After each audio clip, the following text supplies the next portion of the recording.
السلام علیکم دوستو، دیسی نسخے کی جانب سے ایک اور ویڈیو کے ساتھ آپ کی خدمت میں حاضر ہیں۔ دوستو، آج کی اس ویڈیو میں ہم بات کریں گے بیر کے متعلق۔ بیر وٹامن بی اور فولاد کا خزانہ۔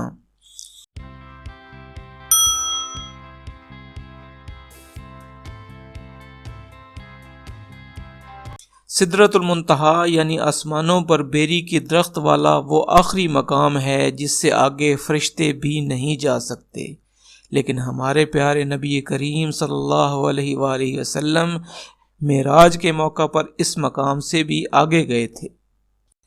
جنت کی خوبصورتی اور دل نوازی کا نقشہ ہمارے سامنے رکھتے ہوئے مالک الملک نے بیری کا ذکر بھی فرمایا ہے۔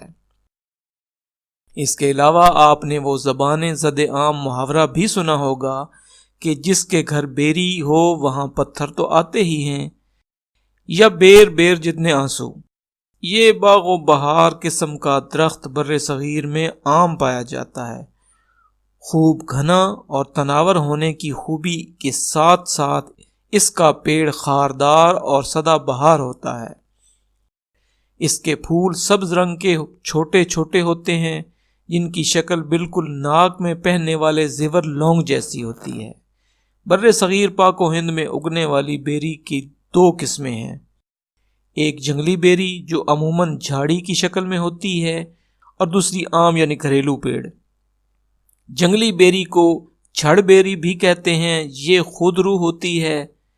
اس کا پھل عام طور پر چھوٹا اور گول ہوتا ہے۔ دوسری قسم کاشت کی جاتی ہے، اس کا پھل بیضوی، گداز، گودا اور جسامت میں بڑا ہوتا ہے۔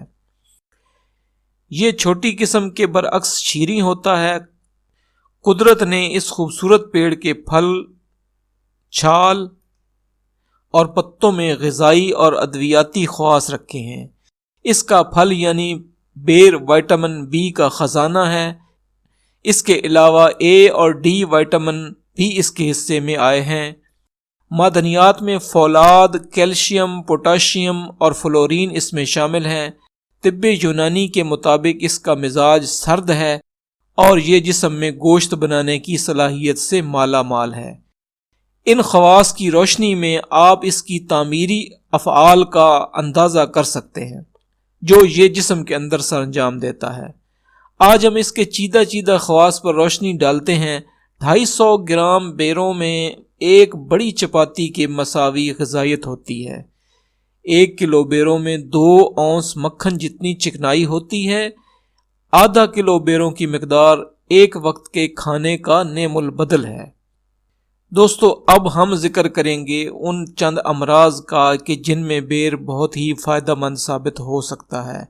بڑے ہوئے پیٹ کے علاج کے طور پر بیری کی راکھ یا گوند آپ کسی بھی پنساری سے لے سکتے ہیں اور درخت سے تازہ حالت میں بھی حاصل کر سکتے ہیں۔ 1.5 ماشا سے 6 ماشا تک راکھ کی مقدار لے کر ارک مکو اور ارک بادیان یعنی سونف کے ارک 5 تولہ کے ساتھ صبح چند دن تک استعمال کرنے سے بدن کی چربی پگھلنے لگتی ہے اور بڑا ہوا پیٹ کم ہونے لگتا ہے۔ ہائی بلڈ پریشر میں ترش یعنی جنگلی بیری کے 1 تولہ پتے صبح 1 گلاس پانی میں بھگو دیں، شام کو مل کر چھان کر چینی ملا کر پینے سے انشاءاللہ شریانوں میں لچک بحال ہو جائے گی اور مرض دور ہو جائے گا۔ معدہ کی خرابیوں میں بیری کی چھال اسہال، پیچس، کولنج کے علاج میں نہایت مؤثر ہے۔ اندرونی چھال کا جو شاندار قبض کی حالت میں جلاب کے طور پر دیا جاتا ہے۔ دماغی امراض میں ایسے ذہنی مریض جن کا دماغ بہت سست ہو، ان کے علاج کے لیے مٹھی بھر خشک بیر آدھا لیٹر پانی میں اس وقت تک ابالے جائیں جب تک پانی آدھا نہ رہ جائے، پھر اس آمیزے میں شہد یا چینی ملا کر روزانہ رات سونے سے قبل مریض کو کھلایا جائے۔ یہ علاج دماغ کی کارکردگی بڑھا کر مریض کو فعال بنا دے گا۔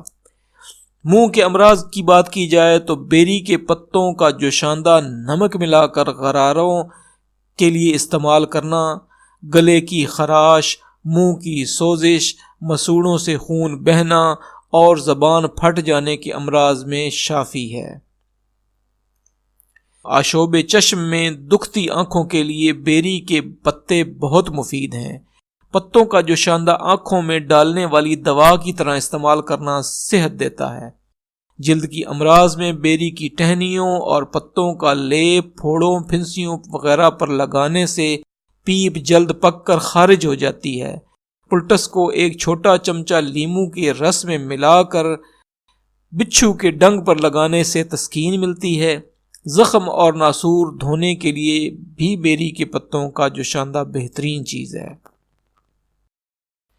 بالوں کے امراض میں سر پر بیری کے پتوں کا لیپ لگانا بالوں کو صحت مند اور خوشنما بناتا ہے۔ اس کے استعمال سے سر کی جلد کے امراض دور ہوتے ہیں اور بال سیاہ ہوتے ہیں۔ دوستو، امید ہے آپ کو ویڈیو پسند آئی ہوگی۔ دعاؤں میں یاد رکھیے گا اور ویڈیو کو لائک اور شیئر ضرور کیجیے گا۔ اللہ حافظ۔